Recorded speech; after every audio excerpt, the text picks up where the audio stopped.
waking up, water, make my version of strong coffee, which was like 8 ingredients in a blender and a huge fucking mess. But eventually those free hits turned into the idea that maybe this should be put in a bag because like maybe other people would love this as much as I do and as much as my wife does, as much as my friends do. And you were literally one of the first 10 people, if not in the first 5 people that tried strong coffee in its infancy. What's going on, everybody? I'm Adam von Rothfelder, and you are listening to Ever Forward Radio. Come get some.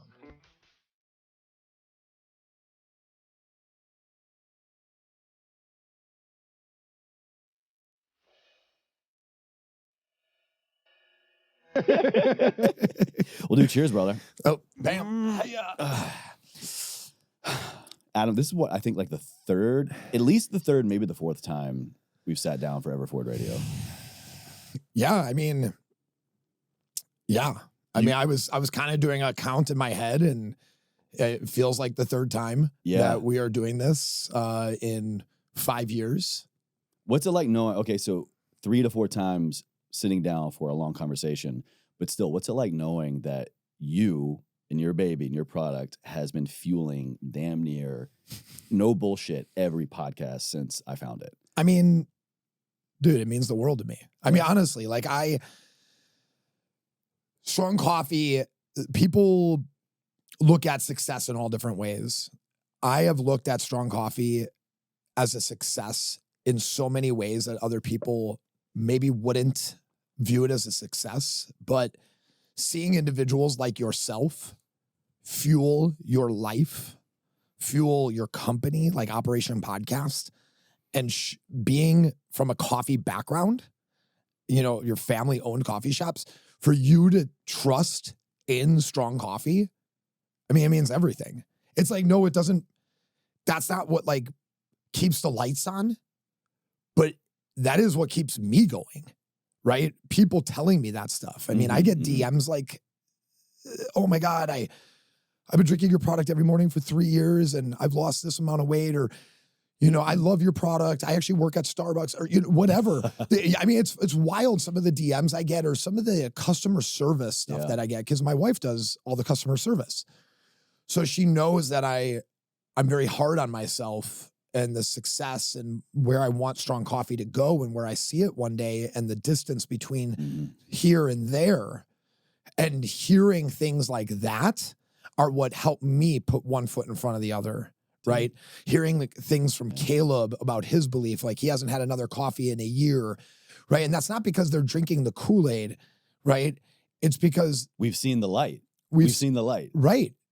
I've never convinced anybody that strong coffee is better, right? I've always looked at it in a way like selling weed. It's like, right? Try it.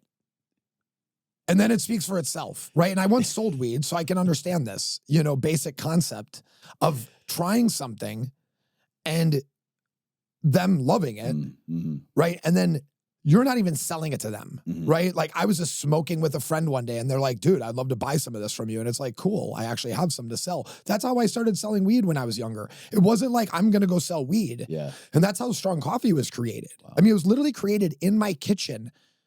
People would smell it that I was training, because I lived right above my gym. I'd come down with a cup of coffee at 5 a.m. Yeah, you would really use it more as like a pre-workout, like in the beginning, right? My pre-workout / pre-life, I called it. Yeah. You know, and I was trying to lose weight, so it helped me with weight loss because I was transitioning from fighting into modeling at the time. I had to find a way to keep my calories really clean while at the same time helping me be focused to run this company that I started, you know, and I was bartending at night. So I'm like getting 5 hours of sleep, waking up, water, make my version of strong coffee, which was like 8 ingredients in a blender and a huge fucking mess.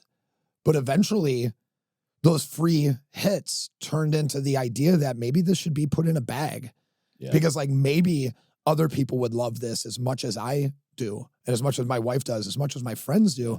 And you were literally one of the first 10 people, if not in the first 5 people, that tried strong coffee in its infancy. Back then it was cafe latte, right? It was just called cafe latte. Yeah. And we had these, I had a company blend up a big batch of sample packs and put in these little craft Ziploc baggies with a little sticker label on it. And I gave you 1 or 2 or 3 when we were at this is February 2018. Yes. Yeah, we were at Bedros Keuilian's Fitness Business Summit 2018. Totally. And you were there doing your thing. And that was the first time that I had ever really done anything. I was an entrepreneur for less than 2 months at that time. Yeah, I mean, you literally were just getting your Brand new. podcast feet wet. Yeah. You were in the podcast room. And I was with Barbell Shrugged at the time. And they all believed in it. Like I would get lost in the science because I'm a nerd that way. I'd be like, oh my God. And the effective amount of L-theanine and its relationship to the amount of caffeine that we're using are this perfect ratio as shown in these other nootropics that have had these studies and this and that. And they're like, dude, and it mixes easily and tastes but great. More so we're just like, yeah, but how well does it mix? Right. How well does it mix and how good does it taste? And that's where everybody was sold, right? It wasn't as much as I would love everybody to be in awe of the science and the brain that went behind all the ingredients. At the same time, I'm just at this point where it's like, yo, it's just better coffee. And it just tastes great and it's better for you. That's really where I want to kind of really get into the nitty gritty with you, man. And it's nitty gritty it up. Some nitty gritty. So anybody that wants to really kind of understand more your backstory, because we'll probably touch on a few things here, but the life that you have lived, the hats that you have worn, the suffering that you have endured, and the obstacles you've overcome, that's all in the older content for sure. You got your life story. I'll link that down in the show notes for everybody. But, I wanted to kind of really hype up Strong Coffee in the beginning. And I think we got that covered because it's a fucking amazing product. And it's one of those things that even if you're not in the health, fitness, wellness space, right? You're not a trainer, you're not a coach, you're not, influencer or whatever, and you're looking for something that you can, for lack of a better term, peddle, or like what are the cool kids drinking on? I don't feel left out. If you're just a human being that consumes coffee and you give a shred about your general well-being, it's one of those just why isn't everybody drinking it? And I'll say that till the cow comes home, man. But I want to ask, when looking at Strong Coffee Company as, let's say, besides the product, like a CPG business, consumer product good business, what is in it, what is not in it, and what sets it apart from other similar CPG products, like other, we'll say, coffee alternative products? Yeah. Yeah, I mean, so I think there's 2 classifications that, there's 3 classifications of coffee in my mind, right? There's coffee, and then there's coffee alternatives, and then there's alternative coffees.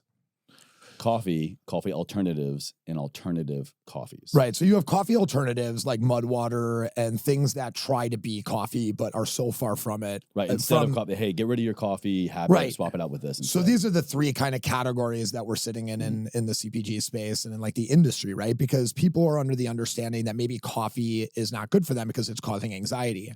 Yet they're not looking at their daily practices of everything else before they start abandoning something that's existed in our diet since the 1400s, right? So when I look at like that thought process, the alternative coffee is where we sit, right? So when I look at caffeine is a great tool that can give us energy through some hydrocortisol release, right? It also can decrease our cortisol, right? So over time, consumption of caffeine, our cortisol actually reduces.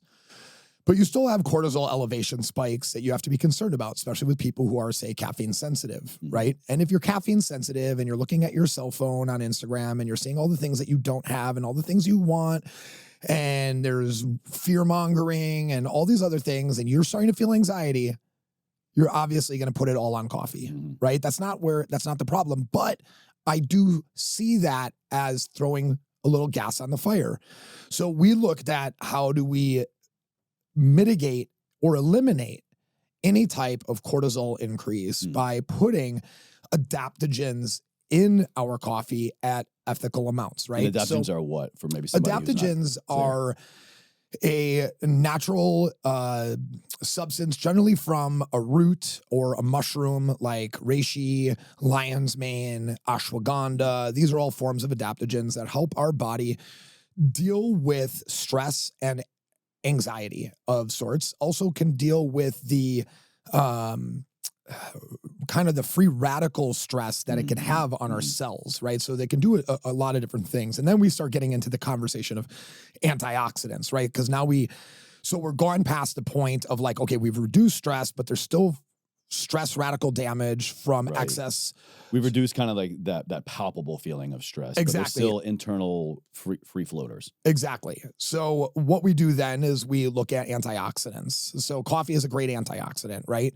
However, even a more powerful antioxidant, if not the most powerful antioxidant in the world, actually comes from coffee, but not coffee beans, coffee berry. The berry, yeah. So we take an extract of that coffee berry that has clinical proof, scientific white papers of increasing a neuroprotein in your brain by 143%. This is due to the high antioxidant bioavailability of coffee berry. So we're talking about BDNF. BDNF, brain-derived neurotropic factors, right? So we are increasing this essential protein in the brain that fights off Alzheimer's, dementia. I don't want to say fights off, but there's a lot of growing evidence showing that it should be strongly considered as, I'll say, prevention, right? So the higher the BDNF, the lower the likelihood in all studies of Alzheimer's and dementia.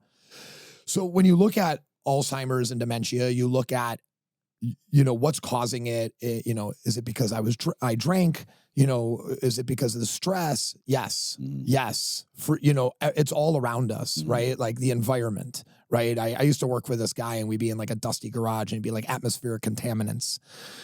Like we are being contaminated. Cool. Yeah. We are being contaminated from all over the place, right? So when we look at coffee, I'm like 76%, 80% of Americans are drinking it. So that's it. Honestly, I would expect it to be more. It fluctuates, but like it's a high percentage, right? Well, if that's the pill that everyone's taking, why don't we just make the pill better, right? Why don't we make the pill help them with the things that maybe they don't even realize that they're going through? Dehydration, right? So we put coconut water extract, hyaluronic acid, added Himalayan salt, right? So there's magnesium, potassium, sodium, hyaluronic acid. Women hear about it. It's in all the creams. It's all in the creams, right? On topically, yeah. But what is it actually doing as a cream on your face? So why is it in that ingredient? So that's what a lot of people don't know. So the magic behind hyaluronic acid is that it's a subdermal. So it's transdermal. Right? It can literally pass. It can permeate multiple layers of the skin. And the blood-brain barrier. No shit, really. So when we look at hyaluronic acid in our product, it's not in there just for like possible moisture. Should we be using this as a scrub? Is that what I'm hearing you say? We could maybe? No, what it's doing is it's literally helping the nootropics and the caffeine and the adaptogens and the different nutrient benefits of strong coffee that are cognitive to actually possibly get into the blood-brain barrier. And there's studies in Russia that, completely support this. We at one time took hyaluronic acid out of the product, trying to reduce the cost of manufacturing it. I remember this. And I literally did not feel, because the one thing that everybody asked me about strong coffee, why do I feel it in the first couple of sips versus any other energy drink or coffee I take? And it's like, one, the MCTs. We're putting ketones in your brain. We only have 5 grams. You're never going to shit your pants on strong coffee. You're just going to have... I can attest to that. You're just going to have a nice ketone kick of that going on. Saturated fats are not bad for you, right? You need saturated fats. It is literally the foundational block of hormones, testosterone, things like this that we need to actually have in our diet. And we're still recovering from the fat-free kind of genre of eating that is still popular in 2/3 of America. Yeah, so many people are still beating that dead horse of cholesterol is the devil, cholesterol is the devil, cholesterol is the devil. Right. And even kind of getting, I got my metabolic panel and my cholesterol was high. but what does that even mean? What does that look like? Are you symptomatic? Do you have genetic predisposition? Totally. What are we actually looking at? Are we still just latching on to, oh, well, Atkins said, 10, 15, 20 years ago, fat was the devil. Yes, 100%. I think that when he was talking about like polys and Atkins was like supporting proteins and fats, correct? He was like the no fat. No fat. Yeah. I'd have to look back at Atkins. I'm not as familiar. I thought he was the guy that told everybody to eat fucking bricks of cheese. But I don't think so. Maybe we'll get a fact checker on. Yeah, we'll get a fact check. I wish at this point we needed like how Rogan has it. He's like, hey Jamie, look that up. Can we build an AI coder for that too? Next time, coming soon. Yeah, fact question. We've talked about the hydration benefits, the cortisol benefits, the nootropics, right? Like people, I don't know about you, but when I was a kid, I would look at somebody drinking coffee and I would think based off of the way people act about it socially and speak about it, that it's relative to like Adderall or cocaine, right? But it feels like none of the two. Well, how many of us were probably raised, hopefully, it was kind of forbidden, especially as a kid. It was like, this is for adults, or this is something that, you kind of I don't want to say do in secret, but you definitely weren't just like slinging coffee, drinking coffee, taking your kids all around you. It was like a private thing. No, it was something that your dad had in the morning and your mom had in the morning before you even woke up. Almost even made to believe, like a lot of things as a kid, like, this is bad. Yes. Like, don't touch it. Right. Well, at the same time, they're drinking 5-6 cups of it a day. Right. So when I first had coffee, I was like, this ain't shit, and I'm like, I need to put. This is the hype. Yeah. This is what all the hype is about. So, personally, I think that coffee has always been overrated as an energy drink and underrated as a social tool, underrated as a transportation device to get other nutrients in. And that's like where I entered the conversation. And I'm not the first person to say, put something in your coffee, but I do believe that at Strong Coffee, we are having the most complete conversation about how to start your day. I have been a trainer for over 20 years before starting Strong Coffee. And the question that continued to be asked every day, it didn't matter if it was the intermittent fasting craze, the paleo craze, the keto phase, whatever was going on in the world as a diet kind of spectrum, the question constantly remained, what do I do for breakfast? What do I do in the morning? And ultimately, Strong Coffee just hits all those things. It has the nutritional equivalent of 2 eggs. It has nootropics, adaptogens. It's like if you're buying Athletic Greens and you're choking it down because you want to get some nutrients in your body, it's like you're not even getting proteins and healthy fats in that. Right, yeah. Right? Like you're literally just getting some dry vegetables. Where at that point, like the amount of money you're paying for dry vegetables is crazy to me. You're adding a cost to your life. What I'm trying to do is not only reduce a cost in your life, the average individual spends $95 on coffee a month. I know you're like, I don't even want to tell you. You're probably like 500. So the average individual. That's because LA, it's like $12 for a cup of coffee. Of course. Only after I've had my Strong. Which makes way more sense when you're only paying $2.30 a serving for Strong Coffee, right? It's like, oh wow, I'm getting proteins, healthy fats, nootropics, adaptogens, organic coffee, all for under $2.30. Then you look at something, and I'm not knocking Athletic Greens. I love what they do, right? But that is something in the world of CPG that exists that people don't actually acknowledge. They don't want just your money. They want your time. What do you mean by that? All products consume your time and your dollar. Okay. So that is why people put such high ticket values on ready to drinks, because you don't even have to make it. You're paying for convenience. You're paying for the convenience because it's not taking time away from you. To make Athletic Greens, it takes you 30 seconds. Grab the container, fill up your cup of water, do the thing, chug it down, whatever. I know it's only 30 seconds, 40 seconds, a minute, whatever it is, but every product requires time.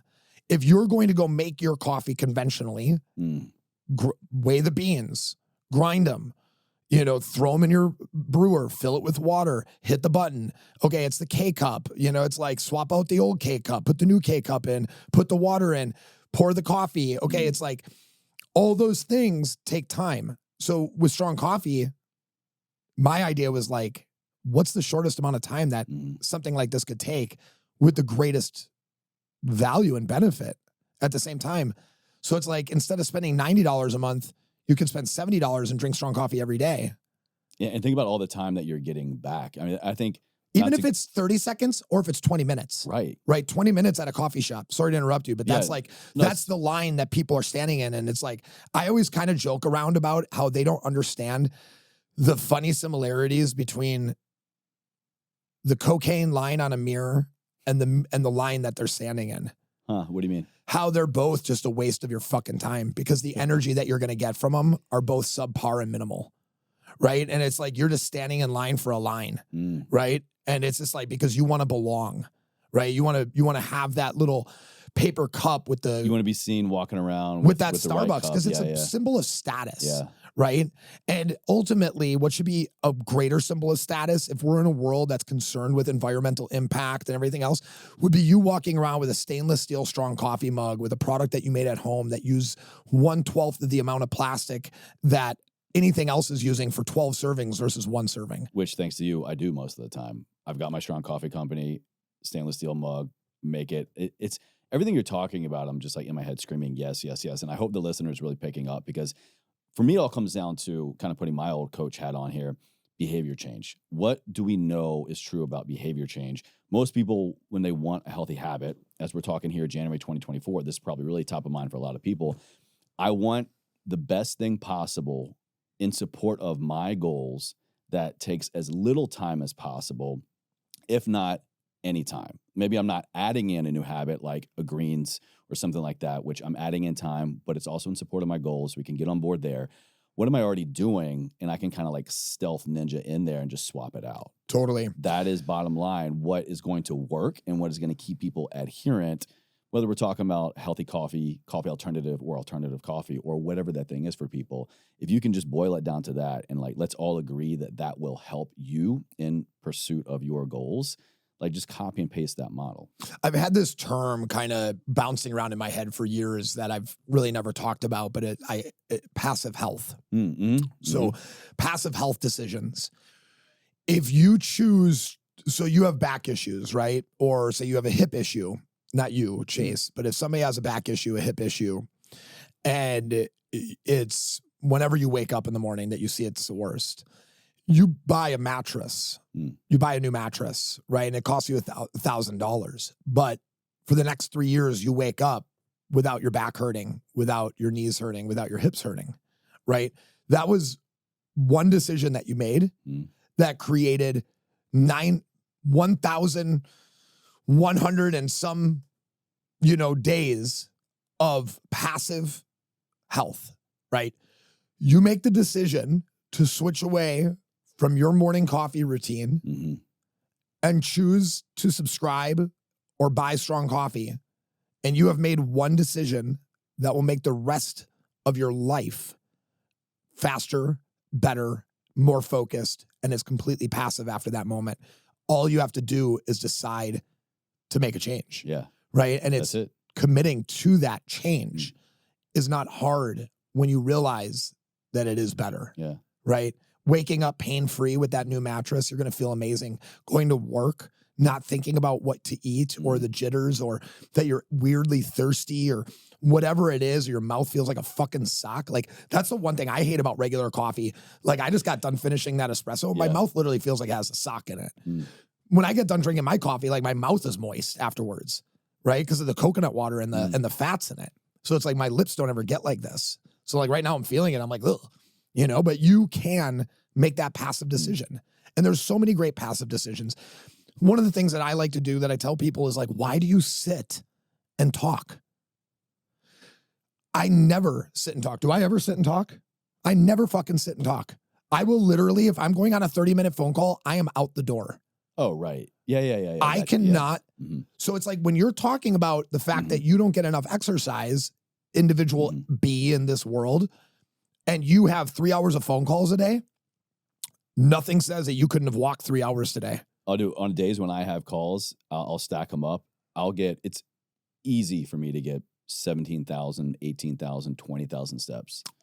Walk and talk, right? Exactly. Yeah. Dude, the walk and talk model, I mean, that is another passive health decision. It's you just go out there and just do it a little differently, and everything is that much better. I haven't worked out in 7.5 months.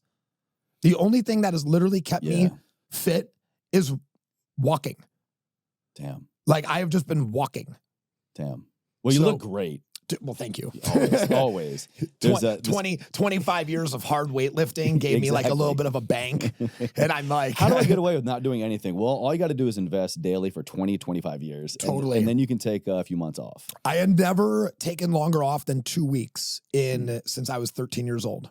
I'm 41. Damn. So, that 2 weeks happened more than once. I had mono. Even when I had COVID, I only took 4 days off the gym.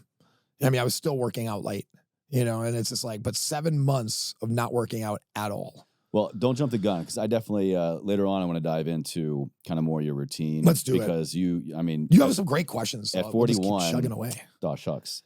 At 41, man, you're killing it. And I want to get more into your routine, your approach to fitness, to diet, kind of like how you are staying in great shape internally and externally right now. Let me see here. I want to respectfully call out some other brands to kind of wrap up this CPG product. Respectfully. We'll say we'll bypass some Who's names. ready to get burned? Because look, man, as someone who is in the business and someone myself that, I use a lot of products, I work with a lot of products. I think CPG, consumer product goods, they're everywhere right now. And they're making our lives more convenient.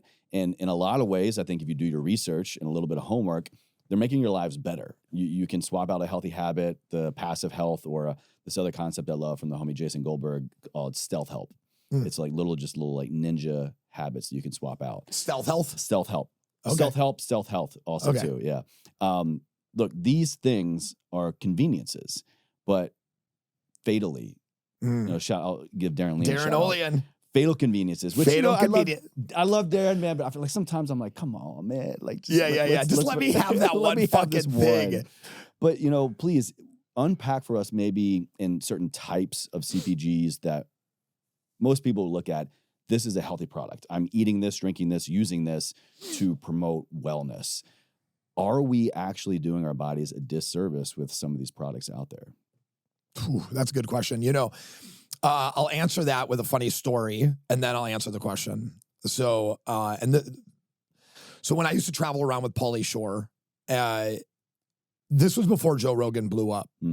I was telling Pauly Shore like how much I love Joe Rogan. Like, this is 8 years ago, right? So this is Joe Rogan just before starting the Spotify deal. Before people were like, "Who the fuck is Joe Rogan?" Way before that. Yeah. I mean, like 8 years ago, right? Yeah. I mean, he was just starting his podcast, really. And so I was telling Pauly, and Pauly was telling me that Joe's irritating sometimes.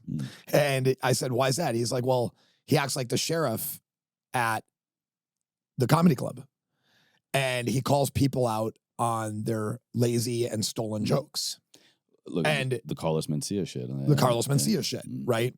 So I have always prided myself kind of on the sheriff of supplement sides, which I have spoke up many times against many different supplement companies that have used misleading information, have not proper numbers on their products based off of the proper weight of the ingredient, like where it's like, it's like you have to really know what you're looking at. Yeah. But you'll figure it out and you'll see that people are lying. So protein, for instance, for somebody to make a claim around how much protein they actually have to put like 2 to 3 grams additional protein over the actual amount that's in there for them to actually claim that. So when you see 21 grams of protein powder sometimes on the back and they don't talk about how much protein's actually in it, they'll say like 20 plus grams of protein or something like that. Yeah. They're not super clear with it. It's because there's not actually 21 grams of protein in it. There's 21 grams of protein powder, which is about 97% actual protein or 95% protein. So then it's like, oh, so there's fillers in it. And everybody's like, oh, there's no fillers in this product. Bullshit, right? You literally can't make protein without something else in it, right? Without a small little byproduct of something else that's in it. You're talking about like a protein powder. Protein right? powders, right? Oily ingredients like phosphatidylserine, or certain ingredients that are like super oily in nature have to be cut by like 50%. So it's like the ingredient is phosphatidylserine, right? That is the raw material. But within that phosphatidylserine, there are other ingredients. So you don't see that though. So it's like 500 milligrams of phosphatidylserine. That may not be accurate. That might be 500 milligrams of phosphatidylserine as a raw material, but not in the actual efficacious dose. So there's like some weird things that can happen around packaging and marking. There was a company that I called out previously, and I saw that they made a change, so I'll give them their flowers. Jocko's brand on their energy drink touted only 95 milligrams of caffeine on the front of it. What they weren't telling you is that there was 200 additional milligrams of non-caffeine-based stimulants in that drink as well that act just like caffeine. Holy shit. So they were putting 295 milligrams of stimulants in their energy drink. Holy shit. So what were they using? They were using theobromine, an additional 100 milligrams. Then they were using green bean extract, which is 97% caffeine. That is in so many products, so many CBG products. And you don't even see it listed as caffeine. And it's marketed as like caffeine free. Holy shit, wow. So when you start looking at, let's talk about human, right? So they've been selling this miracle drink, ketones. Okay. Does it put ketones in your body? Yeah. HVMN. HVMN. Right, yeah, okay, it used to be called human. Like they spelled it with a V. Yeah, that's right. Yeah. Right. So that was like years ago when they were on like Shark Tank. Yeah. Right. And they've done so many product line changes and focuses. It's blowing. That's what happens when you fall in a tech space with super nerds who have silly amounts of money just to continue to invest in an idea, right? To support their nuances, right? So it's like, okay, this ketone thing. It's like this huge craze right now. Well, I'm all for it. I use Ketone IQ all the time. What's wild about it, though, is ketones have technically existed for a long time, right? Yeah. So the company that actually had the patent on butyric acids lost their patent like a couple years ago, which is why you started seeing all these other ketones pop up. Oh, wow. Okay. So when you look at it, though, the way they talk about it, they would have you think that it puts you in ketosis. Yeah. That's not true. It's not true. No, because what does ketosis actually mean?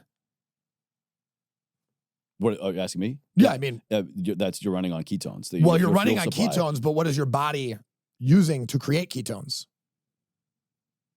Fat. Converts it. Right. So you take saturated fats and they turn into ketones through like a process, right? It's made in the brain and the liver, right? Right. Yeah. Okay. Yeah. So when you're, but when you're in ketosis, the whole benefit of ketosis for all the individuals that are dieting for ketones is to burn fat for fuel. So are you burning fat for fuel just because you drink Ketone IQ? No. Very misleading. Yes, you are getting ketones in your body.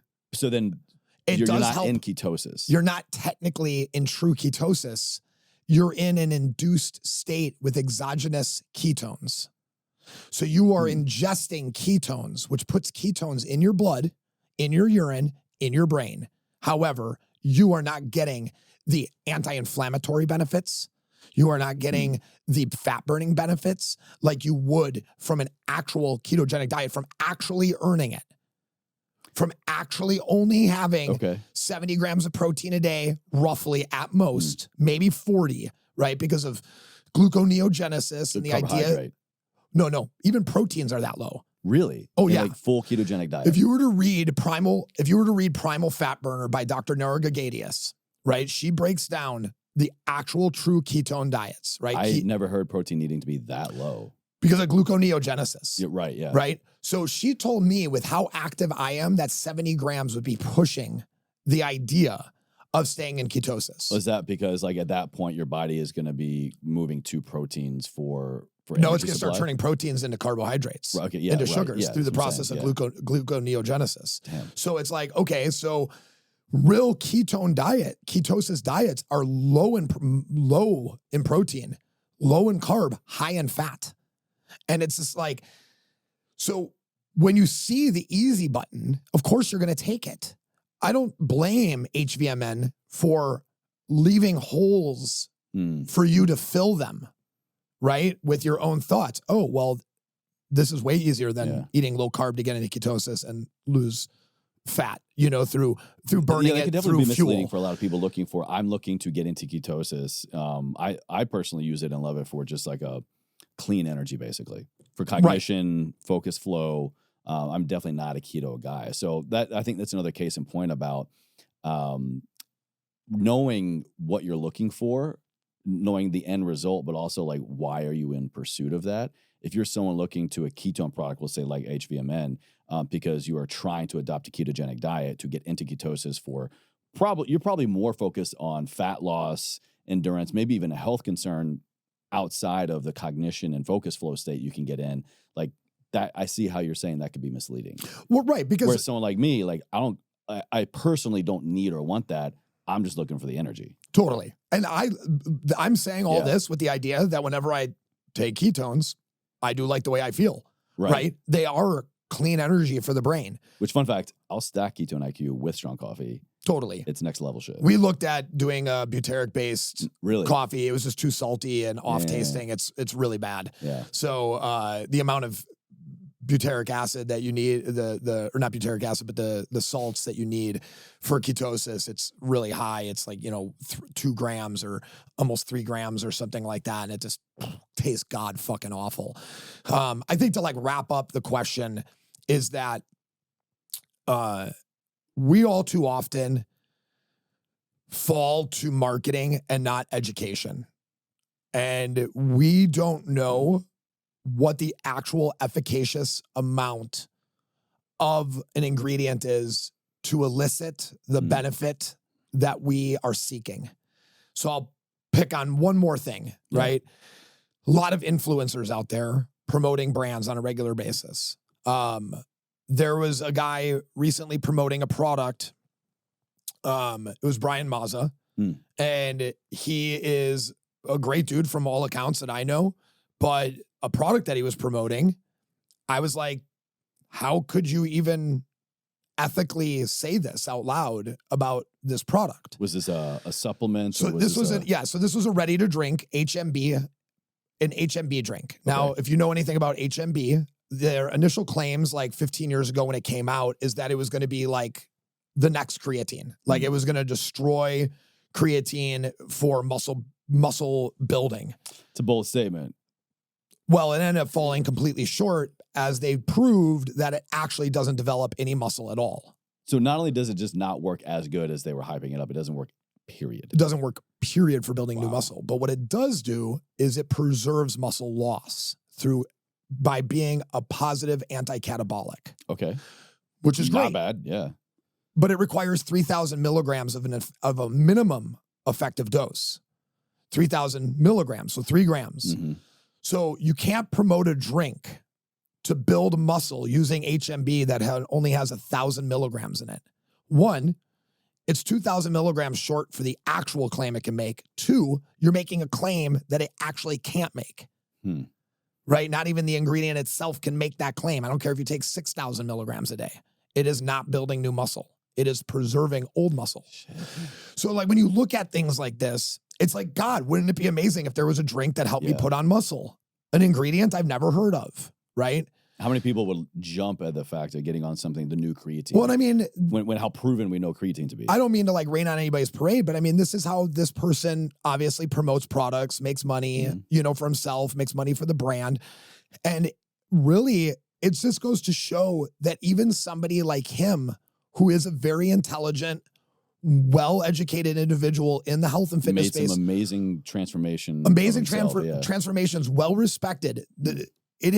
He doesn't even know because the company is telling him that. And he's not even taking the time because who the fuck has the time to Google minimum effective doses of every ingredient in every fucking thing that they consume? Yeah, I don't know if Brian is doing this, but I'd be willing to bet that he probably is not carving out in his time blocking research white papers for every product that I'm using, or, especially like endorsing. So what do you something do? like that. You look for the company to tell you the truth, Right, yeah. to protect your integrity, right?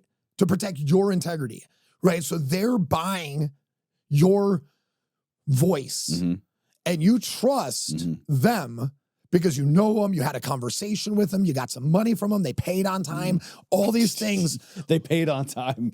The number one thing influencing most influencers with brand deals. Yeah. When you see net 30 and it actually hits net 30. And it's like net 18, you're like, holy fuck, these guys are amazing, right? Or like they pay before you ever even start. Before you even started talking about it.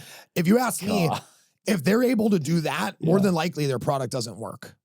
It's like the Frank Thomas shit. What's that? Like the Nugenics. You always see like the testosterone ads with Frank Thomas. Yeah. It's like Frank Thomas, the big hurt. The dude was it was a big guy his entire life. He's a big guy. Yeah. He does not need Nugenics. If he needs anything, it's probably TRT and a proper diet, right? Like it doesn't matter. That bottle of pills probably costs less than $3 to make. So when you look at something on, I've created like crazy dream supplements just to see like how much a bottle would cost comparative to like another brand. Like a sleep aid? Yeah, like whatever, like, oh, let's copy that exact product. So I like write down the milligrams, I do all my raw material sourcing, and I just look at it. Not like I'm going to make it.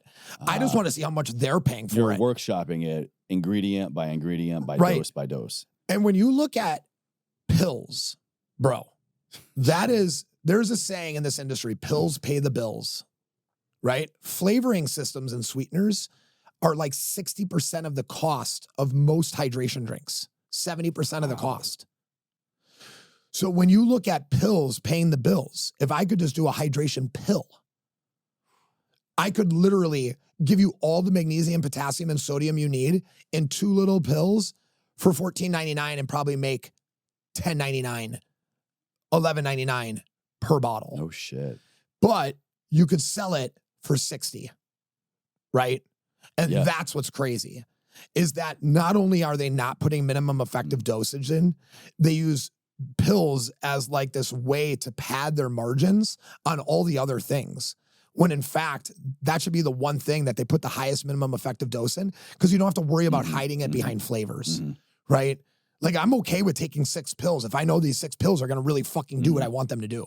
Yeah. I mean, and another thing I'll say to kind of wrap up this section is that, knowing you over the years and just like on a personal level, your commitment to your passion, but also your commitment to being a consumer of your own product and having been yourself a consumer looking for a better product, the reformulations, the like attention to detail, the changing manufacturers, like all this stuff. Yeah, it comes down to business, I know sometimes, but like ultimately I know like everything that you do and every change that you make is because it is necessary. It has to happen because the same thing wasn't good enough, or there's a dosage that has changed. I've never ran the company one time by the money or the books. I literally just had our first P&L ever in 5 years, 6 months ago, and I actually looked at it. Shit. And I have ran this company from my heart. Yeah. And when I tasted something and I knew it could be better because I may have tasted something out there that was better, or maybe whatever, it came to me and I just had a different idea about, hey, let's maybe swap out the natural flavor of this vanilla for this vanilla, and let's reduce this by this and do this and just see what it tastes like. Send it to me, right? And I've done that over 37 times for Morning Fix. Damn.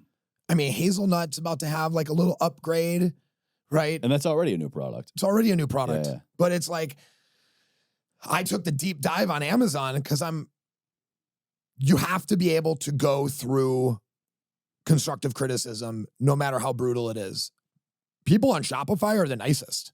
Like, we have incredible reviews on Shopify. You go on Amazon, still got great reviews, but people are fucking ruthless. What is a ruthless comment someone could say about this product?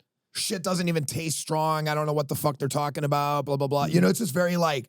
Well, I would say to that person, you missed the point. Well, right. So it's like, okay, doesn't taste, it tastes like a protein drink with coffee in it. Okay. Tastes bony. I've never known a man to eat a bone, and like live to tell about it. But like, yeah, I get it. I mean, bone broth doesn't even taste bony to me, so I don't really understand that. What that means. Right. So, hazelnut is getting a 10% increase in a sweetener. So it has a little sweeter tone to it. So like the hazel kind of cocoa comes out a little bit more, because like what I'm reading on the reviews, because Morning Fix, in my opinion, Morning Fix always was our best tasting latte, most popular. That's for people who don't know, red one. That's more like the vanilla. It's our vanilla product. One, yeah. Yep. Sweet, right? All of our lattes are creamy, but we vary on the spectrum of sweetness between them all, right? Morning Fix, in my opinion, compared to hazelnut or peppermint mocha or honey lavender, doesn't taste nearly as good. It's still great. It's my favorite. It's what I drink every morning. But you're talking strictly on like a flavor profile? But if I'm breaking down like the actual experience, full-blown experience, the Morning Fix doesn't have as smooth as a taste as the other ones that are brand new flavors, right? Yet the Morning Fix has the highest reviews. And I'm like, well, what's the difference? Oh, it's the only sweet one. Why is Daybreaker still behind when hazelnut and peppermint mocha are outselling Daybreaker, and they've only been out for a month, and they have continuous buyers? Well, Daybreaker isn't sweet at all, right? Which so is it's like my jam. Which is your jam. Yeah. So it's like, okay, so Daybreaker is clearly not the thing that's going to build the company, because 90% of people that drink lattes want something fucking sweet. If Starbucks has taught us anything about 76 grams of sugar in a latte, it's that we like sweet things. They want hot diabetes in a cup with a little splash of coffee flavor. And if we could give them that exact thing without the diabetes, cancer, and heart disease, right? And without the time suck of standing in line and the bullshit of your name being called the wrong name, whatever it is, and you being able to spend just a couple more minutes with your wife or kids in the morning before having to leave to get coffee or whatever, dude, we're the fucking heroes. Which is also kind of like, I joke when I do it, but if I'm ever out getting another cup of coffee, and if I get, usually around the holidays, around the wintertime is the only time I get any kind of like fancy flavored coffee. Peppermint is my jam. I'm finally getting some more now. You guys sold out. But peppermint. Have you tried our peppermint? Yeah, last year. No, this is not dude, the new one. No. Dude, this is you guys sold out before I could get some. We sold out so fucking fast. Well, now I got some. Thank you, Caleb. Thank you guys.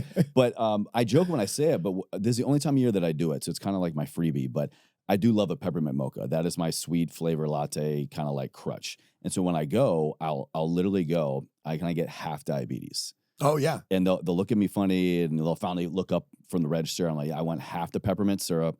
I want half the mocha. If it is even real cocoa, depending on the place. It's not. But just that little nuance, like I'm joking when I say it, but I know that should I consume this on a regular basis, I am putting myself most likely on a path towards diabetes, especially someone who has diabetics in his family. And I just want that little nuance to kind of sink in for the listener, because if this is you and you are looking for a little way to tweak something, just changing your wording about a small little nuance, such as I want half the syrup, a little bit of less, put in what the result is that you're actually thwarting or getting. Diabetes, chronic illness, disease. These are these small little things that creep up months, years at a time. And it all can come down to just a small change like that. But if you say it out loud, you're actually making it real. I wonder how many people, if you go up to the counter and go, I want 1 pump or I want 3 pumps or whatever of diabetes instead of the flavoring. Yeah. Like just thinking that out loud, saying that out loud, you're going to act differently. You're going to make totally different changes about that. Yeah. Yeah, 100%. And once you change your mind, your palate will change with it, right? Where it's like, truly, yeah. If you ever go back to that one thing that you had that you really loved that was super sweet, you'll be like, this is fucking disgusting. Yeah. Right? Yeah. And it really does hit you like that. I used to have a thing about peanut butter cups, and to the point where it was like not a healthy relationship, but because I could train so hard and eat clean the other part of the day, eating 4 Reese's peanut butter cups a day wasn't a problem, because I'm like, I just worked out. I can have 50, 60 grams of sugar. Dude, talk about the minute I cut out peanut butter cups, how much leaner I got, how much clearer my head was throughout the rest of the day. It was just, and now I'm at the point where we take our kids out to ice cream or get ice cream maybe once or twice, Mm. Maybe a couple times a month, whatever it is. I don't even get my own ice cream. I just take a scoop of my daughter's, Yeah. a scoop of my other daughter's, a scoop of my wife's, and I'm done. Poison control, right, for the kids? Yeah, poison control. Yeah. I call it dad tax. Yeah, but yeah, I mean, Yeah. it's changing your mind leads to changing your palate, right? And once your palate is in control, it will truly tell you what is good and what is not good. I mean, put a thing of bone marrow in your mouth and tell me that you shouldn't be eating that, right? Where it's like a kid would look at it and think it's disgusting. Yeah. Because they have to get past all these other treats that they're having all the time. Yeah. Right? Where it's strong coffee may not taste exactly like your favorite coffee that you're drinking right now, but drink it 3 days in a row and don't drink another sweet thing. And it'll literally taste exactly the way it was meant to in your mind. Right? Like it'll hit you. Yeah. And you'll be like, oh, this is exactly what I needed. And especially once you get on the path, I've seen this so many times over the years with coaching clients of mine of like, once you actually understand, like you have just laid out so clearly for us, once you understand what you're doing versus the healthy habit swap, how much better this thing is for you, you can actually really conceptualize, more than conceptualize, you can actually fully understand what is going on internally. And I think for a lot of people that speaks volumes to a behavior change swap is you actually understand what you've been doing to your body. Yeah. Beyond just a preference, beyond like a taste or convenience. When you were like, oh shit, I've been doing what to my metabolic health? I've been doing what to my fasting glucose? I've been doing what to all of this stuff with just my cup of coffee? Yeah. When you understand that, it's almost like, wait until you see what strong coffee does to your out. fasting glucose. It literally lowers it. I'm wearing a levels again right now. I do this snapshot probably like 2 times a year. Have you ever seen it lowered from strong coffee? The other day, I was with friends for New Year's and I'm like, hey, watch this. I go to drink the strong coffee. I look at my glucose before and after, and it's... Yep. Same thing with Sam Dancer. Yeah. He literally is like, dude, it's the best pre-workout because the way my blood glucose levels find their foundation, he's like, I never have a dropout. I don't ever feel like all of a sudden my blood sugar elevated and then dropped. No. Like I do with any other type of coffee. Exactly, yeah. Right? And because coffee does raise blood glucose levels, right? It just from a general response, even though it doesn't have sugar in it. Before you put any other shit in. It has fiber in it. Yeah. Right? So it does have some kind of effect on you. And I mean, it's wild when, you see people, influencers, health people, and they're promoting the machine. They may not be promoting the drink, but they're promoting the machine that's giving everybody the drink, right? If you're posting about Starbucks, you literally are fucking supporting diabetes, cancer, and heart disease. Like it is so fucking crazy that I made a post about it, and it's like one of our highest liked posts when I was talking shit on influencers who turned down we don't have the money to pay you to talk about us. I'm sorry, right? We're a small family company that is continuing to grow, and one day we will be that big, right? But in the meantime, you just keep paying for your coffee and promoting the shit that is making other people fat and fucking sick. And then you tell me how you're dealing with your Hashimoto's, or you're dealing with your this and you're that. And then on the same side, you're promoting this coffee that is slowly poisoning people on every corner. I'm not talking shit about the little coffee shop who make their homemade fresh lavender syrup by boiling sugar and like doing it the right fucking way, or that roast beans in small batches and artisan craft coffee. Go on with your bad self, right? That is high society coffee. I'm not talking about coffee that is trying to, like, they're selling something that is knowingly unhealthy. We are selling something that is knowingly healthy. It's like, why do you promote this? Why do you continue to do it? You want to make a change, then you have to be the change yourself. I love promoting Starbucks these days as my conduit for my strong coffee. That is the only love Starbucks gets from me. But even now, dude, I'd be hesitant because of all the shit you see about the inside lining, the chemical on the cups. Yeah. Where even we, like when we go to Starbucks now and we do our gag where we get our free Get water, the hot and water, add in my strong coffee. we put it in our mug. So we like really. travel with our mugs just clipped to our backpacks, right? And like that's why we did a double wall stainless steel mug, so you could really bring it everywhere. I mean, I've dropped one off the side of a mountain, went down and grabbed it, you know, in Colorado, and it was like, oh shit, you know, it had a little couple scratches and stuff, but it was totally fine still, you know. And it's just, it's weird, right? It's hard because like I lost my dad to cancer. I know you have the same, right? Like I lost my brother died of effectively a heart attack, right? He had an overdose, right? When I see like the things that I've been around and when I see everybody else and their sad stories of cancer and heart disease and obesity, and you're fighting like the patriarch, one bicep curl and one motivational speech at a time, and then you promote that, it's just like you have to truly lead from the front, right? Otherwise, you're just doing what Elon Musk said, right? What's that? I'm tired of fucking people pretending to do good while doing absolute evil. Or even doing nothing. Or doing, which might even be worse. Might be worse, right? I mean, do you remember the last Seinfeld episode when they all were getting arrested for not helping? The Good Samaritan law thing. The Good Samaritan law. Yeah. Everybody on social media, look it up, the Good Samaritan law, because if you're fucking promoting Starbucks, you're fucking up, right? That's... Woo!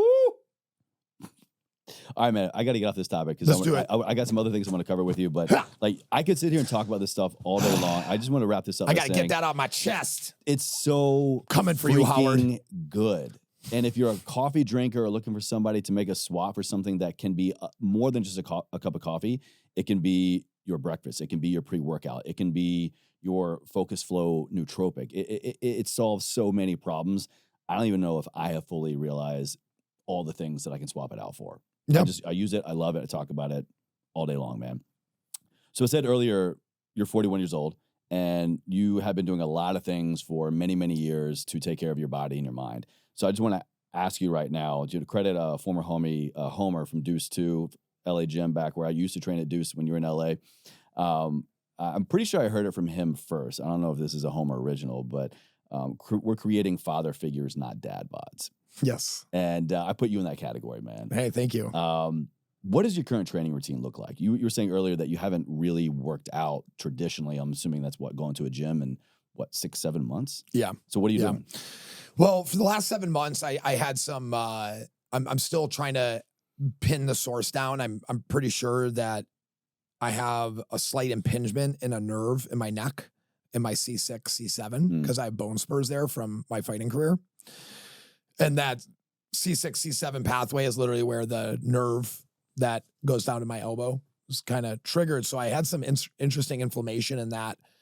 The amount of driving I was doing and in front of the computer over the last 12 months was just unlike anything I'd ever done before, with stress being compounded, with everything Strong Coffee went through with Whole Foods. Yeah, which I want to say again, like there was not a fitness, wellness event, expo in the last 2 years that I was aware of that I didn't see you behind the wheel driving to. Caleb setting up shop, slinging coffee, man. Like, yeah, that's just another testament to like the passion and why behind Strong Coffee. Dude, we're the only coffee company with a heart. I mean, I say it all the time. I mean, it's literally written on our fucking chest. Yeah. Right. So you think maybe this is kind of where some of that? Yeah, for sure. The stress compounded, I'm sitting like this, driving, my levator scap started causing a lot of issues on my left side, all of a sudden just having extra neck tension, started having elbow tension, just kind of like straighten up and pull it up for the 5 minutes. And then all of a sudden find myself right back down there, Yeah. So I decided to take the first break I've ever taken, in working out. I mean, previously to this, I mean, like I said before, I had never taken longer off than 2 weeks. And my training has kind of remained the same, since 12 years old. I mean, in many ways, or I could at least say since I was 19. I mean, when I was 19, I feel like I found my original path in how I would weight train because of my background. I was a gymnast, I was a martial artist, and I was a soccer player. Well, what a combo, man. All very, very different schools of thought. Yeah. Right? Gymnastics, go higher. Martial arts, go deeper. Right? It's like there are these like... I haven't heard that. I like that. Yeah, so it's like gymnastics higher, right? Martial arts deeper. Like they'd come behind you and fucking push your back down when you couldn't go into the splits, right? There was that mentality. Yeah. Whereas, you know, and soccer was go faster, right? So fast feet, you know, I could still do back tucks at 41 years old. It's like I can still kick over somebody's head that's 6 foot something. And I was told like 3 years ago that I probably have to get my left hip replaced in like 5 to 10 years. Well, we can talk shop when that day comes, man. I'll walk you through that one. Yeah. So to kind of go into, leading into this, I've always been like this proponent of lift something heavy off the ground, move like an athlete, like a fighter, right? And mix it up with bodybuilding, so it's bodybuilding for joint maintenance is what I've always said. Like, I'm working on my ankles. It's like my ankles are calf raises. Right. So it's like, these are the way I've always kind of seen it. I'm like, I'm working on my knees, deep quads, right? I'm working on my hip hinge, deadlift, right? Or I'm picking an Atlas stone off the ground, something like that. So Atlas stones has become my deadlift. I no longer deadlift at all. I just use like 150-pound Atlas stone and do like, that'll get the job done. Yeah. I'll do 10 full pickups, rest it for like a minute. And I just started, this is what I was doing. But like I said, I took a break. Well, this break has been extremely helpful because I've been able to step back and let somebody else be the coach. So I hired a functional patterns coach. Shout out to Functional Patterns Texas, my trainer, Ben, there. I mean, the first time in my life that I've ever had a trainer since I was 13, and I hired a trainer with paperboy money, who was my first trainer and only trainer in between that stage. What's it been like kind of letting go of that authority, that power a little bit, that knowledge to kind of put yourself in the, like, I know how to do all this stuff, but that's the thing. I'm choosing to not know now. So that's the thing. I know more than 99.9% of all trainers in conventional fitness. So there's no way that I could have learned or handed over my control in my realm of territory. Okay. So nobody was going to tell me how to deadlift. Right. Like I'm still at the deuce board for one. I have the second highest vertical. No shit. Like I didn't even warm up. I just walked in and hit a 36. Holy shit. Right. They were doing vertical testing. I'm 39 years old, 10 years older than the person above me. Right. Like Logan Gelbrick is who's above me. Right. And it's like, he's 10 years younger than me. Oh. So it's like when I, jumped up, it's like, hey, this is what my body's always been able to do. Well, I knew that I had to go way outside my book. So I hired Functional Patterns. Now, what Functional Patterns is super controversial, right? It's been like Nadi Aguilar, the guy that founded it, he's been a very controversial naysayer against all conventional fitness, that it's all fucking wrong and that we're all breaking ourselves and that we're not moving right, okay? That's not my belief, but the only way that I could give myself to somebody else teaching me to do something would have to be something that I absolutely know nothing completely about. Unfamiliar territory. Blank slate. Yeah. A total blank slate. So Functional Patterns was crazy. I mean, the first 2 months that I was training there, I literally felt like I knew nothing and I could do nothing right. I mean, Caleb saw me. When you were in LA a couple months ago, we went to the gym and you walked me through just one movement. And I have never had to think that hard and that long about what I am doing, which muscles are contracted, which ones I'm letting go, stance, posture. I mean, I don't even know if I ever got one full sequence in of what we were doing because you were just like cueing me the whole time. Totally. I mean, for the person at home, imagine you have a cable machine and you're sitting in a split squat stance with your right hand holding the weight, right? Your right hand holding the cable, your left leg being forward with 80% of your primary weight on that leg. Your leg is gassing, right? Like your quad is on fire, your glutes on fire, your gastroc is firing, so your calf is like flexing. And what you do is you load, and by turning into that leg first, and you get that oblique lat connection, but without bringing your shoulder blades together. So how do you do that without retracting? Well, first you have to have your shoulders, and then you sit there and breathe them really wide, right? And you fill that chest with air and your lats with air and you expand. Well, the way I got there was literally like him wrapping rubber bands around my lats. And I'd have to sit there and breathe with my arms over my head with my ribs locked in and sit there and expand the rubber band and hold the tension of the rubber band. Wow. So he had to see white in the rubber band, meaning that I was like holding it, right?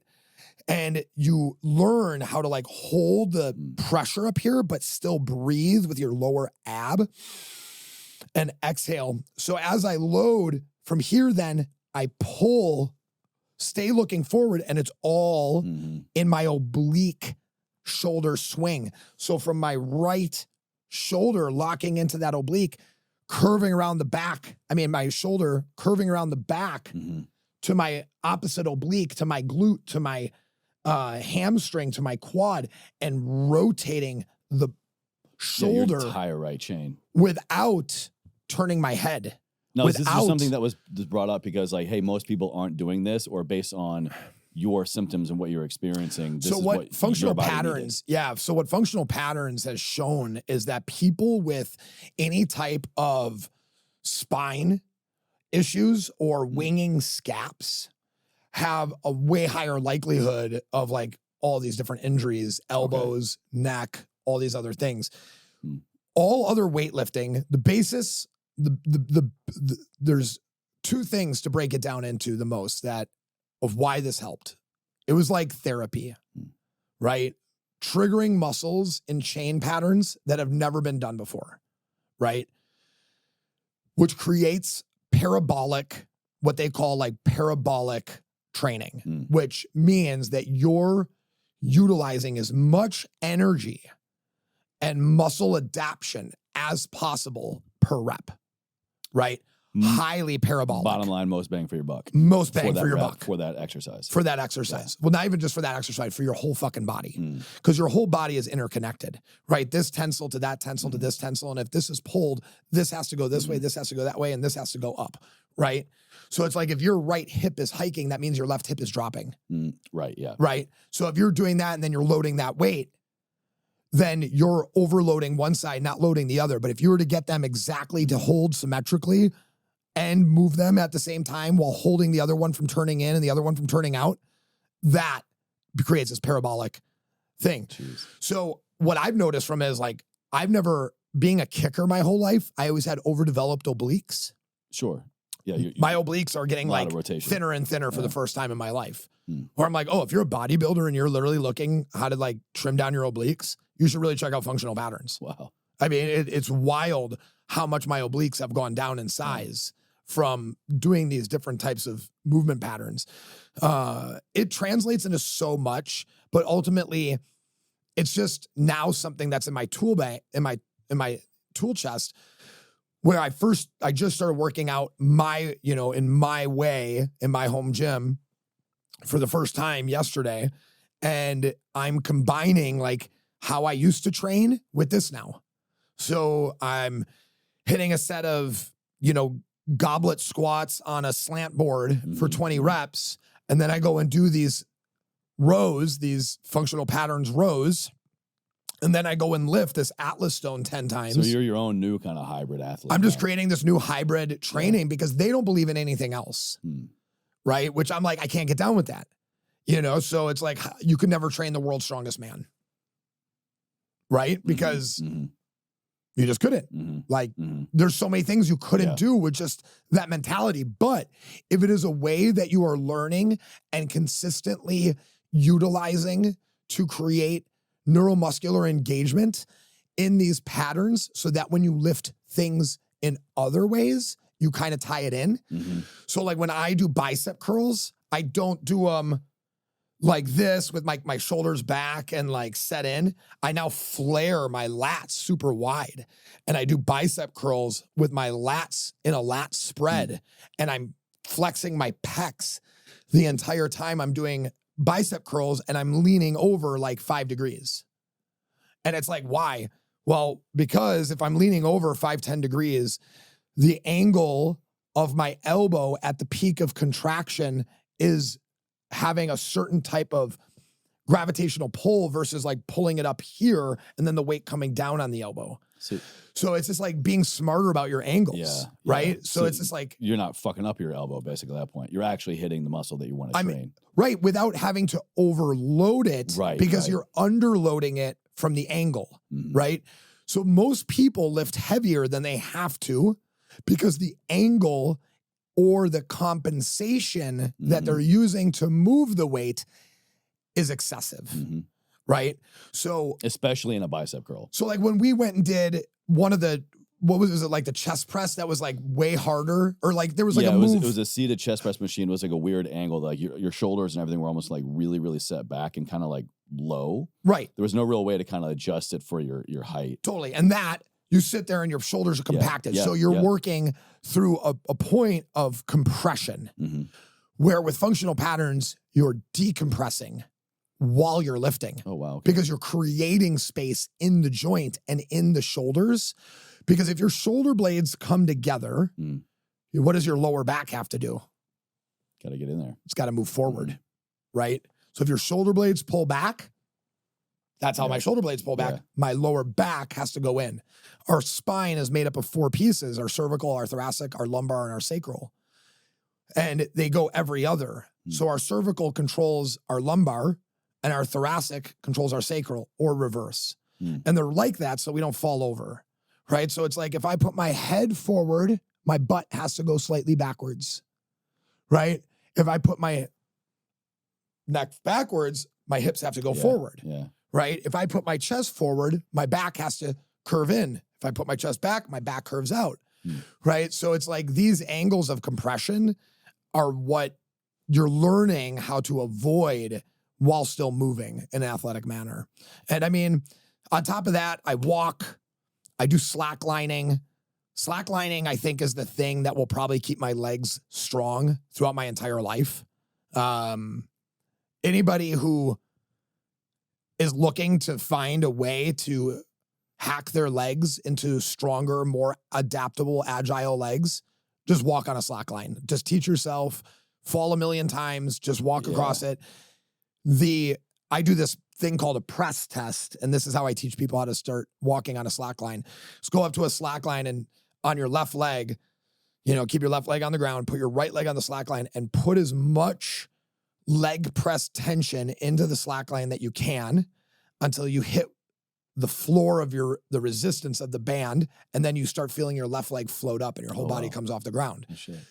The amount of shake that you see from high-level athletes and super strong guys just from trying to press that thing down that's like moving like this and like this at the same time, crazy, right? The minute you can get something like that under control, you'll have super strong legs.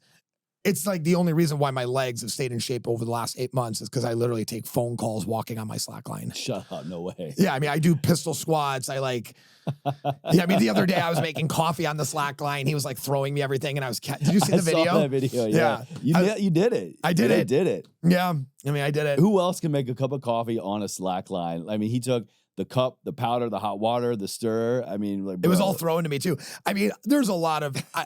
I would love to say that I'm some super talented slackliner, but for a non-slackliner, I'm a really good slackliner for an athlete. Okay. Right? Yeah. There are guys on slacklines that do flips. Gnarly. And crazy shit. I mean, I can jump in the air and turn and stand on it and like all these things, but there are people out there that are really amazing. I see it as a tool for meditation. I have never saw it. So I started writing a really short book on it, and it was called The Act of Meditation, Balance, right? And it was the cover was just going to be a triangle, right? Standing on its end. And it's funny, when I saw the Rick Rubin cover, I was like, oh, that's kind of like how I was going to do the balance, meditation and action. And the reason why is slacklining is the only thing that I've ever found, or tightrope walking or balance beam of any sort, that there is a clear moment when the individual loses presence. So when you're on a slackline, you have to be fully empty. The cup cannot have anything in it. You cannot think about how you're slacklining. You can't think about telling somebody about it. You can't think about your day. You can't think about the future. You can't think about anything. The minute you even start to think to yourself that you have balance and that you can have any other thought outside of this exact moment, you literally will fall. You'll start to shake. It is the fastest way to tap into flow when you're ultimately present and walking with risk. Risk creates a state of flow, right? Like Stephen Kotler talks about it. Yeah, I was just going to say, yeah. So in Rise of Superman, well, there's a risk of falling. It may not be great. You're only 2 feet off the ground. I've never fallen and hurt myself on a slackline, right? Mm-hmm. You jump off. So the risk is mitigated, but it's still potential. Mm-hmm. And you don't want to fall off. You want to stay on. Yeah, risk, or even I think he talks a lot about fear too. Like fear. The fear of falling. Focus, right. So a lot of times I have to get people to overcome the fear of falling on a slackline before they can even try to be present with it. Yeah. Right? Because the fear just keeps overtaking them. The fear is just a component of it.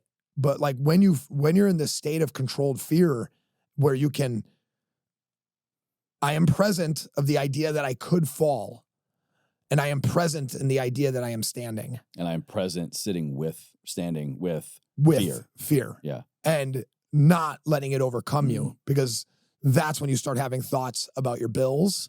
That's when you start having thoughts about your business. That's when you start having thoughts about your family, whatever it is. And all of a sudden you're not in the slack line anymore. Right. So good. It's a way that it's kind of whenever I'm overly stressed, it's like sex or a slack line. It's like one of the two are going to put me in a state of like absolute presence. Have you tried both?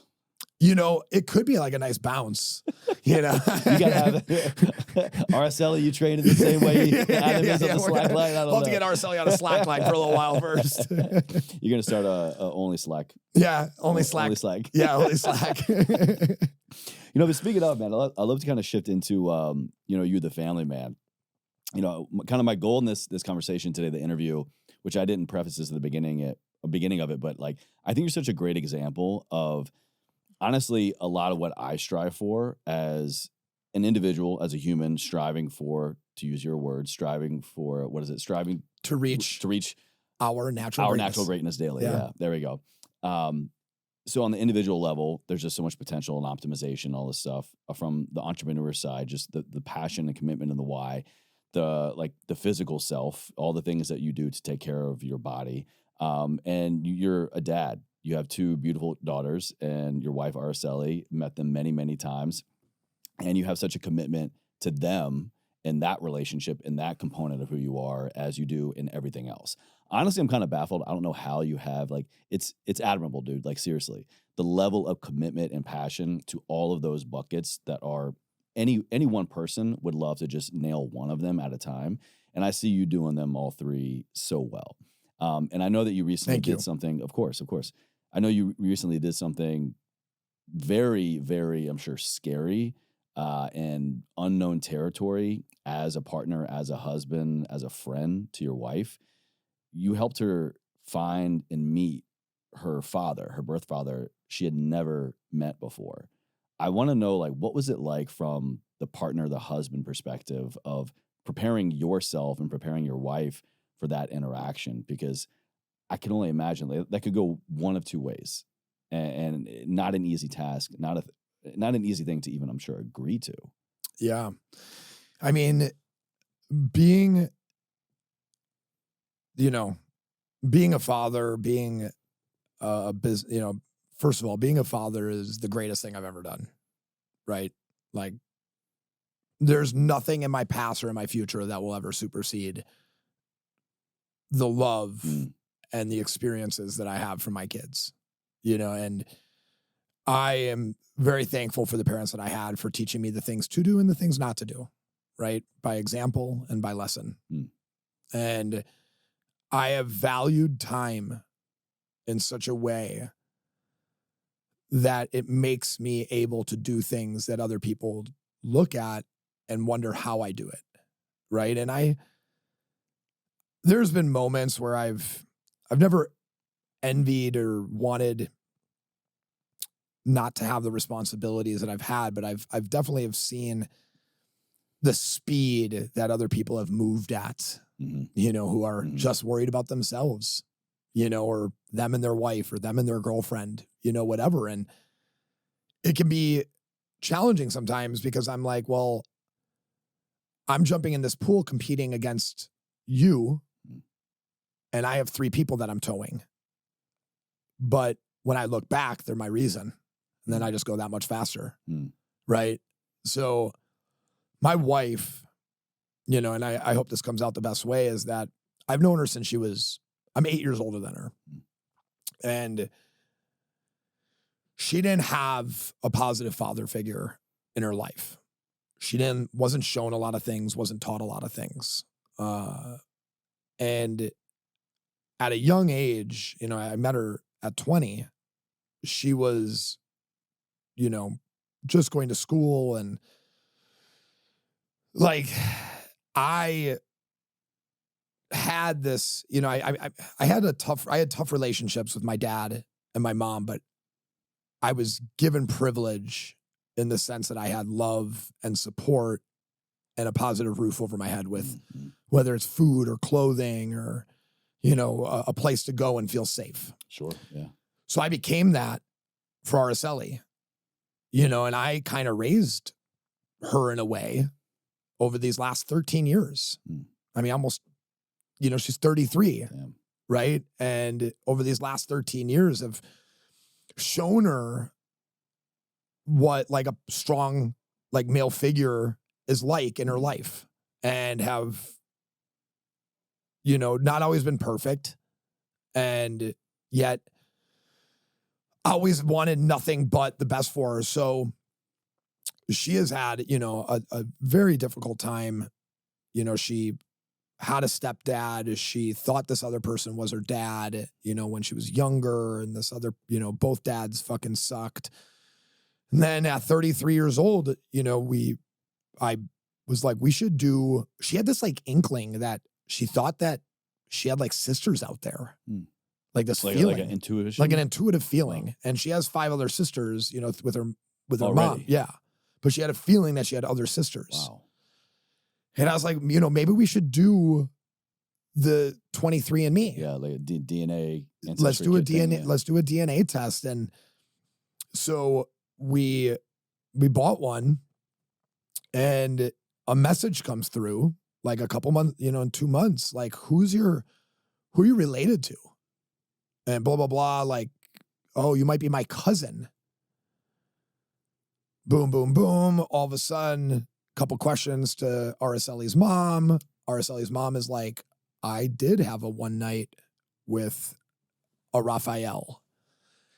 And all of a sudden, wow, she has a dad. All this has been in a matter of just a couple months. Last couple of months. All of a sudden, she has a dad and 3 sisters that lived 2 blocks away from her growing up. Shut up. Holy shit. I mean, this is a girl who like grew up in a rundown house with cockroaches, and if you've never been in the inner city of Milwaukee, I mean, it's like Baltimore. Yeah. Okay.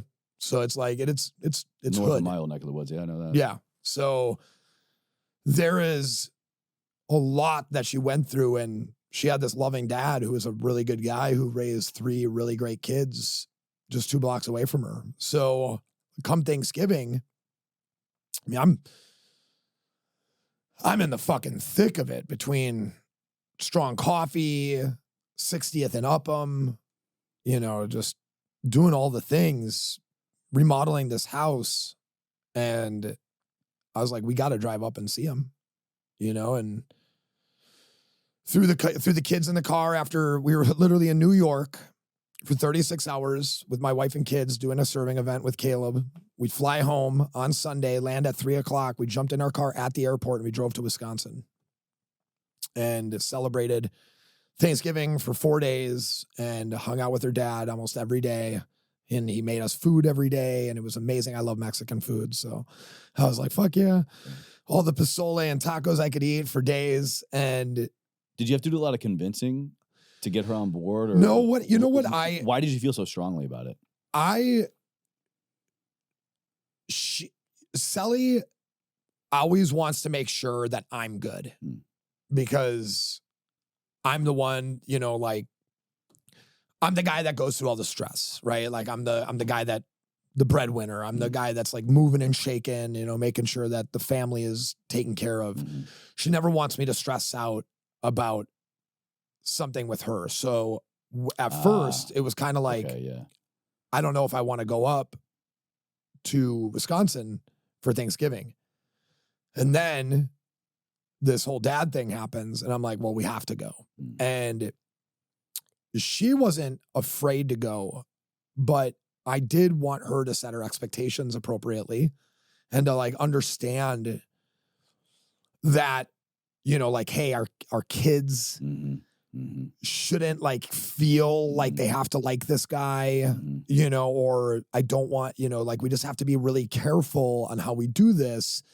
Cause I also don't want you to be hurt Right, if yeah. it's not what you expect. Right. And I don't want you to, they're your sisters, Mhm. they're just people. Right, Don't think of them as their opinion matters. right. Like if right. they don't want to know who you are or for some reason, like anything like that. You have all the choice, all the power right Right. now. All the choice, all the power. To Just let this be or not be as much as or little Totally. as you want. And her dad talk every day. Oh shit. Every day. Wow. She says sometimes it can be a little stressful because she has somebody that now cares about her Oof. and has an expectation Oof. of her calling him. And I'm like, well, to set the expectation, like he doesn't know anybody as busy as us. I mean, it's very rare that somebody from a normal life could understand our life, right? Like the quick trips to New York, the coffee events on the weekends, being in front of your computer. The minute kids go to bed, we're back on our computers from 8 to 10, like whatever it is, we are parents first, and then we're everything else. And then we're somebody else's kids and friends. So she's navigating this new relationship with her dad well now, it sounds like. Yeah. It's been her and him, you and her, you and him. Yeah. I mean, I am always watching, I'm the watcher. So it's like, I don't allow myself to like in situations like that, because if you like, you can be blinded very quickly. So I'm the lookout for her feelings and emotions and making sure that the situation is good. Yeah. Yeah. And I mean, some point he'll earn my trust and respect, but that's going to take a little bit. So not for anything that he did, it's just who I am. This and is a totally new dynamic coming my in. wife and my kids are mine to protect. It's like, this may be your daughter, but like effectively I've been responsible for her for the last 13 years.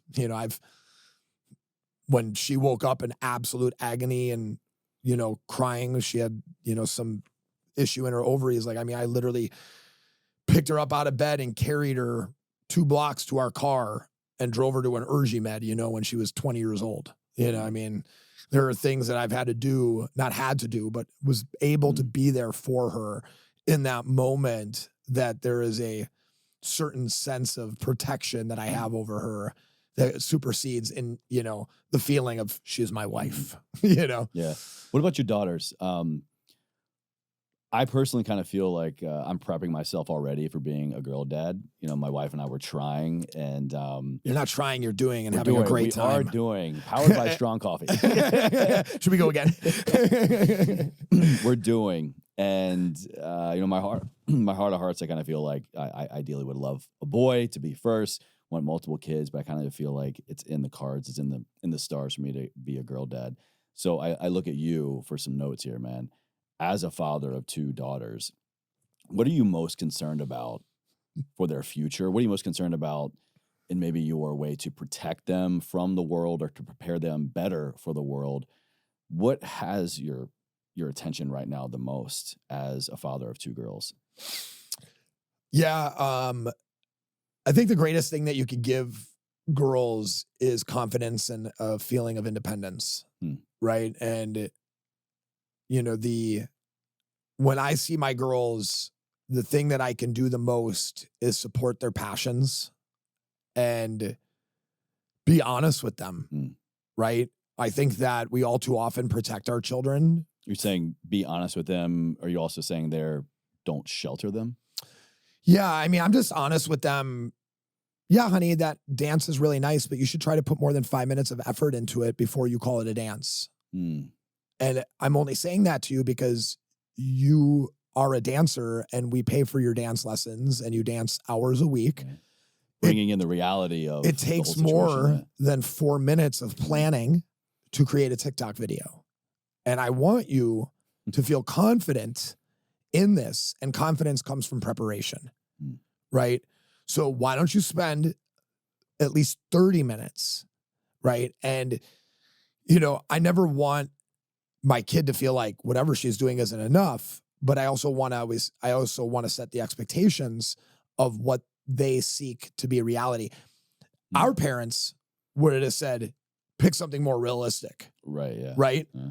I'm saying just be more realistic about the amount of intention and practice that you're going to put into it. I like that. To become that. I like that. So I want you to be that, and I'll support you to the fucking ends of the earth. If you tell me right now that you want to be a professional dancer, then we need to do X, Y, and Z, right? And I want my girls to be confident and know that they don't need somebody next to them, right? It's very easy to like let your kids sleep with you all the time, but then you're creating a state of dependence that then when you're not around for them to sleep with, they'll look to sleep with somebody else, right? I mean, that is literally a thing that is subconscious that is happening. I don't ever tell them that I'm too busy for them. I tell them I have 5 minutes, right? Because if I can give them 5 minutes, more than likely that's all it's going to take. Yeah, I bet. Yeah. Right? My kids are stoked if I play tag with them for 5 minutes, right? If I jump in the middle of my day and play it because the kids are home or it's a weekend and I play a game of Fortnite with my daughter, it's 15 minutes. If 15 minutes is going to keep me from being successful, I'm doing something wrong. You got bigger problems. I have bigger problems than that, right? We all too often try to push our kids aside and then we buy their attention later, right? I'm building a treehouse with my daughters this break. So it's like, hey, I need you to go paint those tri-beams while I drill this hole, you know, and they're sitting there like painting right next to me. And I'm waking them up at 7 a.m, telling them I got to leave in 3 hours. So if we're going to work on this treehouse, we need to start working on it right now, you know, and these are things that I'm showing them. I want to show them as much as I can. And us as parents, we have to lead from the front. So it's not just showing, but it is doing. My kids would naturally go out in the garage and work out. Really? Yeah. Well, I'm sure they're emulating, modeling after what they see you and mom do. My daughter Arrow loves the aerosol bike. Who loves the aerosol bike? Dude, she literally just jumps on it. She'll be like, Dad, I just did 10 calories real quick. Oh my God. You know, and she loves the thing, you know, and it's like, Shit. it's so funny because she's like pedal and then it rolls and then it's pedal and she's like just reaching, you know, for it because she's so fucking little. But I mean, she crushes it. And, you know, I always talk about this one joke that I heard that, you know, Louis C.K. says, which is like, hey, boys, they're fucked up. I mean, they fuck shit up. Girls are fucked up, right? So it's like, this is how the comedian explains it. He's like, my daughter ripped the head off of one of the dolls of my other daughters. So my other daughter comes up to me and says, Dad, blah, blah, blah, rip the head off my doll. And he's like, well, what do you want me to do about it? She's like, rip the head off her doll. That's fucked up. Shit. So what did he do? He ripped the head off the doll because he's a boy and he fucks shit up. Right. So like I teach my girls a little bit of both, you know, and I'm trying to raise them so they're not girls, but they're women and strong. Okay. Right. Like lionesses. I'm not raising passive little ones. Like I tell my girls all the time, like, you're going to keep your last name Rothfelder. Because if a guy really wants to marry you in modern age, he'll be okay with it. I mean, I want Von Rothfelder. I mean, who the fuck doesn't? It's way cooler than shooting. Yeah. I mean, you know, you got a good last name, you know. But I mean, it's these things that I'm putting in their head so that they never have to think that they have to do something that they don't want to do. You don't have to give up your last name. You don't have to sleep with this person. You don't have to do this as a job. You don't have to go to school, right? You can do whatever you want, as long as it will take care of you and not hurt somebody else. Right. And like teaching them that and how to look at the world. My daughters both have tried starting businesses 2 times. My one daughter sold out of her first business at a school event. What was it? She created stuffed animals out of socks, and they were called mushrooms. And she took a sock and like tightened the top. So like the top of the sock kind of looked like a penis head, like a mushroom head. And then the rest of the sock was like thin and like wrapped. It's like lamb chop sing along. And then they had like little eyeballs on them and stuff. And she was selling them for like $1.50 for like, I was like, we're technically losing money, but the kids loved the idea. Yeah. As all first businesses usually do. Totally. Yeah. So we're actually working on launching a company for them, and it's going to be out pretty soon. No way. And so it's a kid's drink, and they're going to be running the company. So they're going to be doing the social media. How old are they? 9 and 10. Yeah. So they're going to start their own little podcast. And oh my God, dude, this is the most modern entrepreneur family thing I've ever heard. Yeah. Well, so when is this podcast coming out? It'll be February. Oh, cool. Yeah. So we'll probably be ready by then. So it started, they wanted to start a lemonade stand. And I was like, well, you can't sell sugary shit. Of course. Right? Of course. Yeah, I mean, if we're here to help better society and the community. So I formulated a hydration lemon drink for them. And they're coming out with a hydration lemon drink. And it is actually a kids affiliate company. So the whole idea is for kids to start their own digital lemonade stand. A digital lemonade stand. What does that look like? So they'll have the ability to start their own lemonade stand. Mm-hmm. So they will be able to buy our product, their product at a reduced cost. And they'll actually be able to buy a little lemonade stand that will get shipped to them. That's like these panels. Oh, this is genius. And they will then have like a white label lemonade stand? Yeah. Yeah. It's our brand. Wow. And it'll say proprietor, and then they write their name on it.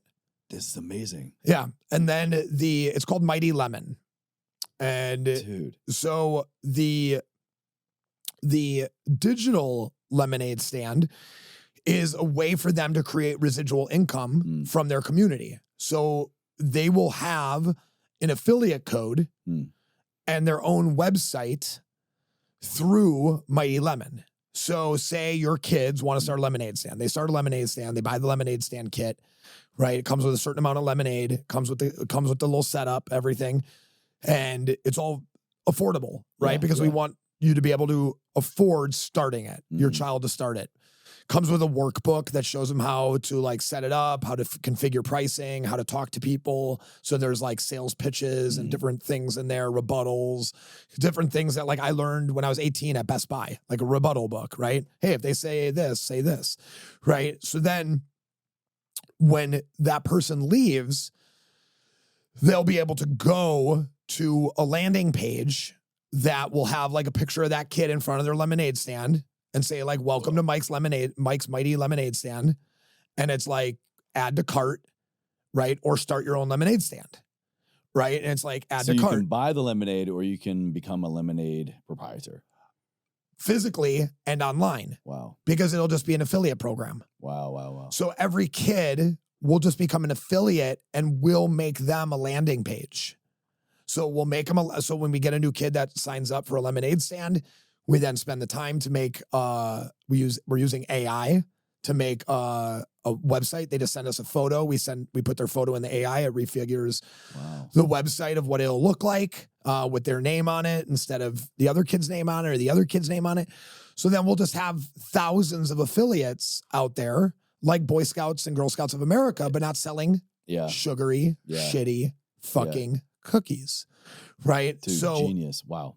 My hope is that in time, Mighty Lemon will actually be the new Boy Scouts and Girl Scouts of America.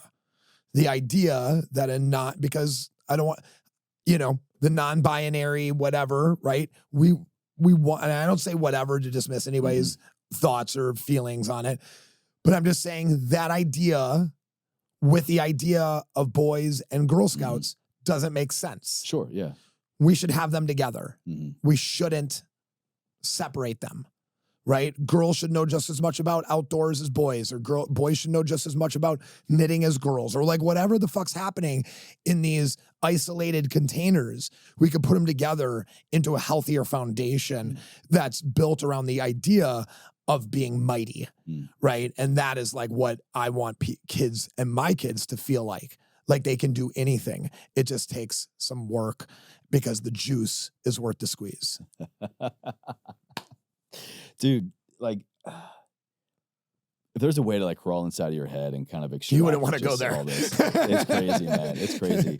We'll do as we kind of get to a close here, man. I just want to say again, anybody interested in learning more about your backstory and all the things you've done in TV, in fitness, in entrepreneurship, and fighting, like there is so much that we did not uncover. 60th today. and Upham. 60th and Upham, what you're doing now, in helping other brands get started, your incubator, all this stuff. Of course, I'm gonna have linked down for all your content, all the old episodes we've done together, everything you're working on now. You just got so much to offer. Besides a banging cup of coffee that I have been drinking, endorsing, promoting, slinging, like anytime we travel, I'm always like sending it ahead of my time, or all Christmas this year. Every stocking stuffers were travel packets for everybody. Amazing. We appreciate you. Again, dude, it's just like, it's one of the biggest no-brainers in my life. And like so many things in our life, when we latch onto something that adds value to our life, it solves a problem, but then there's the next level, solves a problem, and I can't not share this with the world. And that's what, strong coffee is for me, man. But the last question I ask everybody, and I don't know if I was poising or throwing up this question when we were on last, but ever forward, to move forward in any unique area of our life, or all the areas, there's a lot to be extracted in what you talked about, that somebody can figure out how to do that. But to ask you bluntly, man, how do you live a life ever forward? What does that mean to you here today?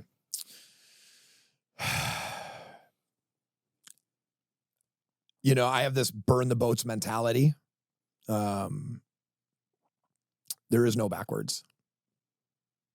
So forward's the only thing that exists. And that's how I live it.